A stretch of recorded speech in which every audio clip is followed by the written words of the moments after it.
Peribahasa kerana nilai setitik rosak susu sebelanga sering mengingatkan kita bahawa satu kesilapan atau pengkhianatan mampu menghancurkan kepercayaan yang dibina sekian lama. Ungkapan ini amat bertepatan apabila kita menyelami novel Janji Ezekiel. Salam sejahtera, salam madani dan salam Sarawakku sayang. Izinkan saya memperkenalkan diri.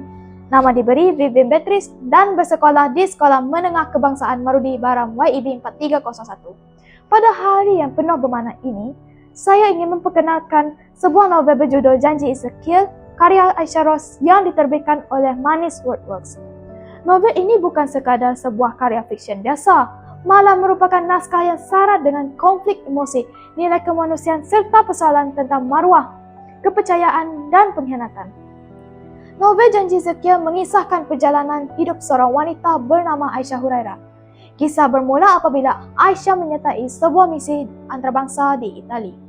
Namun, misi tersebut bertukar menjadi mimpi ngeri apabila delegasi mereka disabotaj oleh pihak musuh. Aisyah kemudiannya diculik dan dikurung di sebuah lokasi yang asing. Dalam kurungan itu, dia dipertemukan dengan seorang lelaki misteri yang dingin dan sukar ditafsirkan perasaannya, yaitu Megat Ezekiel. Di sinilah konflik utama mula berkembang.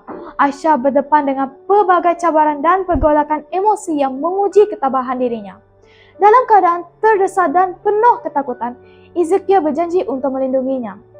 Janji tersebut membuatkan Aisyah meletakkan sepenuh kepercayaan kepada lelaki itu. Namun begitu, kepercayaan ini diberikan akhirnya dikhianati apabila Ezekiel meninggalkannya tanpa sebarang penjelasan.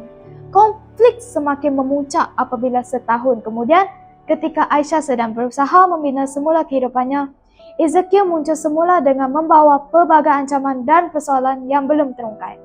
Apabila kita menghayati novel ini dengan mendalam, kita akan menemukan pelbagai nilai murni dan pengajaran yang sangat relevan dengan kehidupan. Antaranya ialah nilai ketabahan, kebijaksanaan dalam membuat keputusan serta kepentingan bersikap berhati-hati dalam mempercayai seseorang. Pengajaran yang utama yang dapat dipetik ialah kita harus mempunyai kekuatan untuk bangkit semula walaupun pernah dikecewakan atau dikhianati oleh insan yang paling dipercayai. Melalui karya ini, penulis berjaya menggambarkan bahawa walau sebesar mana pun luka yang ditinggalkan oleh pengkhianatan, seseorang itu masih mampu mempertahankan maruah dan harga diri. Keberanian untuk melepaskan masa silam dan meneruskan perjalanan merupakan lambang kekuatan yang sebenar. Babak yang paling memberi kesan kepada saya ialah detik kebangkitan semula Aisyah Hurairah selepas setahun berlalu. Babak ini amat menyentuh perasaan kerana penulis tidak menggambarkan Aisyah sebagai wanita yang terus tenggelam dalam kesedihannya. Sebaliknya, apabila Megat Ezekiel muncul semula, Aisyah tampil sebagai seorang wanita yang kuat dan matang. Keberaniannya untuk berhadapan dengan lelaki yang pernah menghancurkan hidupnya membuktikan bahawa seseorang yang pernah terluka mampu bangkit menjadi tabah. Penulis berjaya menyampaikan mesej bahawa hati yang pernah hancur tidak semestinya terus lemah, malah boleh menjadi sumber kekuatan untuk menghadapi cabaran yang mendatang.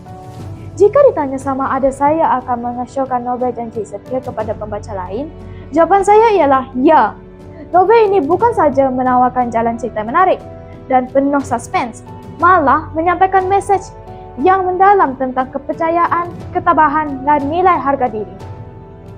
Karya ini mengajak pembaca untuk lebih berhati-hati dalam menilai seseorang serta mengajar kita bahawa setiap ujian hidup mampu menjadikan kita insan yang lebih kuat. Akhir kata, Janji Ezekiel merupakan sebuah novel yang wajar dibaca kerana syarat dengan pengajaran dan nilai kehidupannya bermakna. Semoga perkongsian saya pada hari ini dapat membuka minat rakan-rakan untuk mengenali dan menghayati karya istimewa ini. Sekian, terima kasih.